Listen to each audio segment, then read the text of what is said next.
जहाँ इतिहास लिखिनी से भाग्यर विडंबना इतिहास विषय लिखिब निश्चय एवं ये जन संग्रामी जो जी चिरस्मरणीय आम रही आज आज गोटे पुण्य दिन पवित्र दिन एवं प्रेरणार दिन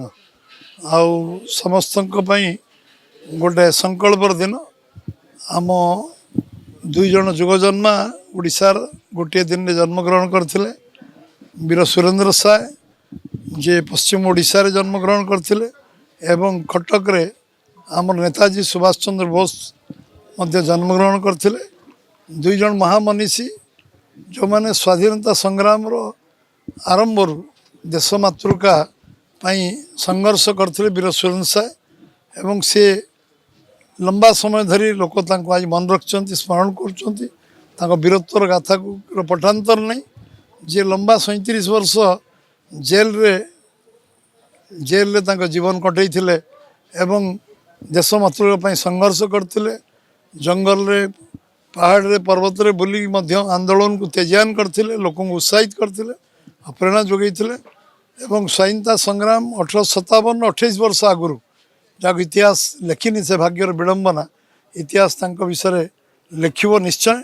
एवं ये जन संग्रामी जो जी चिरस्मरणीय आम रही एवं नेताजी सुभाष चंद्र बोस जी आत्मीयता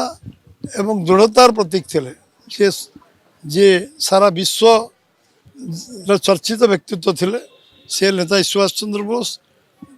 छात्र जीवन रेवेन्सा कॉलेजिएट स्कूल पाठ पढ़ाटू आरंभ कर जो संघर्षमय जीवन आरंभ होता एवं सेवा कार्य करिवार दिन आरंभ होता सबू जो प्रेरणा मिलता से कार्य सी भारत वर्ष को आईसीएस चाकरी छाड़ी एवं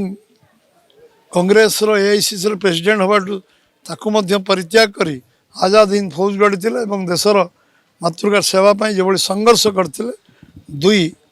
महामनीषी जुगजन्मा को आम समस्ते स्मरण करुचु एवं से आमर सबुदिन प्रेरणार केन्द्रबिंदु ही रुहतु एवं समस्त को समस्ते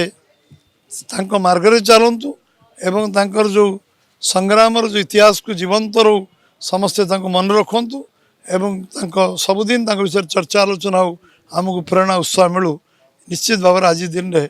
यह कहवा उचित हो।